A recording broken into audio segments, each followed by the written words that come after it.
Good morning, everyone. Happy Friday. I hope you guys are having a lovely morning. I've got 3 kiddos here at home because of the President's holiday, so I'm going to be jumping in really quickly here because they are eagerly waiting for me to be finished with this live. But anyway, for those of you who don't know me, I am Deanna with Deanna G Photography. I am a portrait and lifestyle photographer here in the Orange County, California area. And I love helping my clients look and feel their best in front of the lens so that they can cherish and be proud of those images for a lifetime. So, and because I care about how you guys look and feel in front of the lens, I'm going to be sharing with you 10 tips to make sure that you're camera ready, okay? Whether that's gonna be for pictures or maybe for a live video, maybe that's part of your business plan. I'm gonna help you with these tips that you definitely wanna be implementing, okay? So let's jump in. Number 1 would be to make sure that your makeup is a perfect match, okay? So when a foundation is too pale, it becomes really obvious when the flash from a camera or light source is gonna hit your face. So you also wanna make sure that you're blending your makeup as well on your neck and chest. If your chest is showing, your décolletage is what we call it, so that it looks nice and even, okay?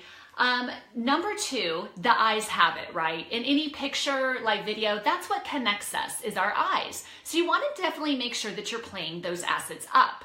You want to make sure that you're using, curl your lashes, use a little bit of mascara. Maybe you use falsies. I don't know. I find them hard to put on my eyes. So I just roll with my own lashes. But you also want to make sure that you're defining your eyebrows by filling them in with a little bit of pencil or powder, because your eyebrows really frame your face, okay? And that's what's gonna draw people in. So, and also make sure that you're utilizing a little bit of under eye concealer, because nobody likes to see dark circles, right? Okay, so number 3, you wanna avoid widened smiles by putting your tongue behind your front teeth, okay? So this is gonna really help to make your smile a lot more natural looking. It's also going to help you avoid any of those, over accentuating laugh lines or crow's feet when you're smiling like that versus, putting your tongue behind your teeth, and it's a lot more natural and softer, okay? So you wanna make sure that you're doing that. Let's see, number 4, okay, this one kills me. I hate this one when I'm scrolling through my Facebook feed and there's a bunch of photos with people with red eye. So this can easily be avoided by just before the camera is gonna take your picture, look into a light source, whether it's up at a light, if you're in a restaurant, or, at some, or maybe in front of a window light, so that your pupils can dilate down and you're not going to get that ugly red eye, okay? Okay, let's see here. Where am I? So number 5, if you want to look slimmer, definitely don't photograph straight on. I talked about this in one of my lives. I think it was either earlier this week or last week.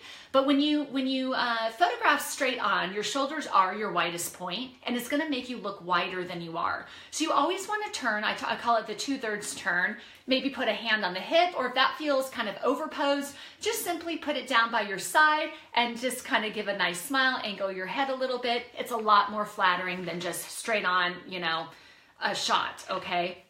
All right, so, and it's also gonna make you look slimmer by angling your body, all right?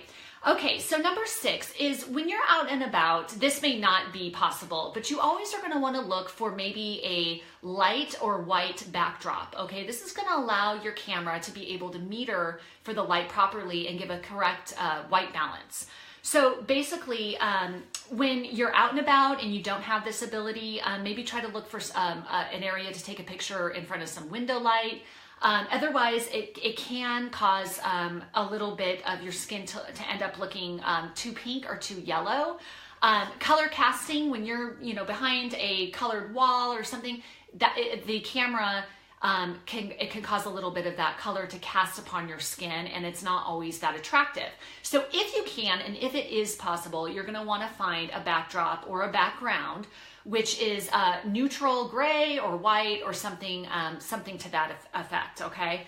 All right, so now, number 7, this is for the ladies out there, you definitely want to avoid dark lip colors that are also matte, because dark matted lip colors are gonna age you guys, okay?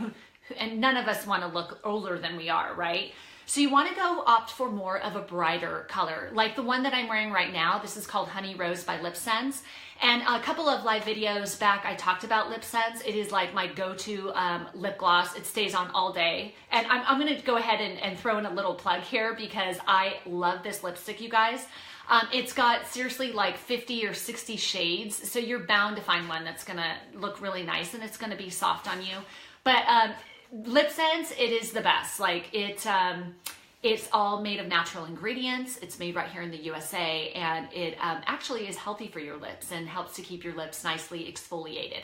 But anyway, if you're interested in more about Lip Sense, just drop me a line below because I am a Lip Sense distributor, and I can get you some information. But sorry to get sidetracked from that. Another thing that I wanted to throw in along with the to avoid the dark matted lip colors is you also want to avoid glitter on the face, okay?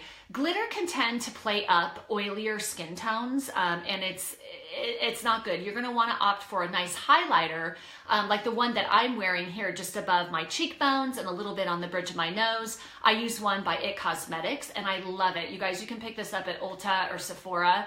And it's really going to help to kind of illuminate the face where you want to illuminate it. And glitter is messy, it gets all over, and it's not a good look. So you want to avoid that. All right, moving on. Number 8, you want to avoid standing under a light source, which is going to cast really dark shadows. Now, this is really typical when you're trying to take, you know, a fun picture, when you're out and about with your loved ones or your friends, and you're out maybe on a, you know, girls' night out, and you're in a restaurant, and there's not a whole lot you can do. They've got maybe some, you know, tungsten lighting or incandescent lighting that's going to be casting some shadows. So you really want to try to find a natural light source by a window, or maybe opt to take your picture or your selfie that you're going to post on that social media outdoors. Okay, that's going to give you a way better picture, and it's going to help you avoid some of those really ugly shadows casted on your face, which is going to make you look tired and old, and who wants that? Okay, so let's see, my number 9 tip. Now, this is for all of you selfie lovers. I'm sure you guys already know this one if you have any experience with taking selfies.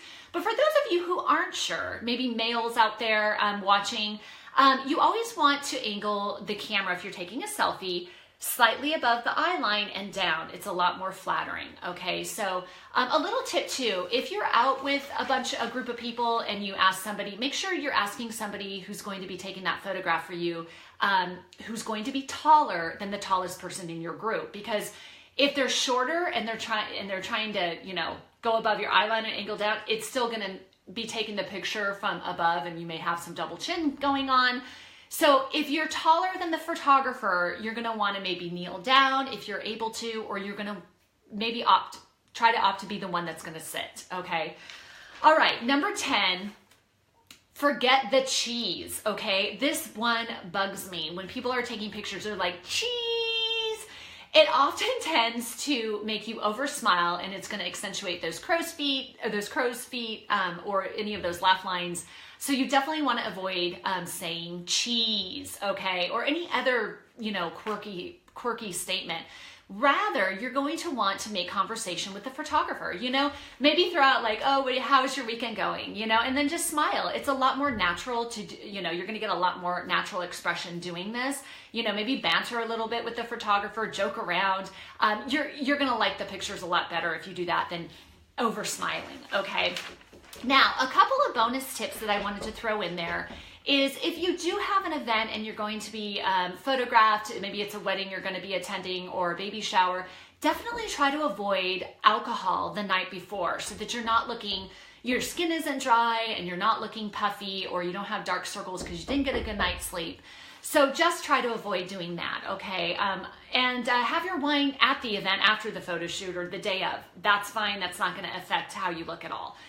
Okay, and then my last bonus that I just wanted to throw back in here is to be in more pictures, okay? Because the more that you're in pictures, the more practice that you're getting, and you're really going to get to know your angles, and you're gonna start to get comfortable with how you feel in front of the lens, okay? So anyway, you guys, I hope these tips helped you. And now, if you're at all wondering tips for what you should or should not be wearing in a photo shoot, or maybe in your selfies, or any pictures that you're going, or live videos that you're going to be taking for your social media, I have a free guide that I would love to share with all of you, but all you have to do is drop me your email below in the comments section and I will go ahead and email that off for free. I promise I'm not going to be spamming you because, guys, I don't have time to be spamming anyway. I've got 3 little boys.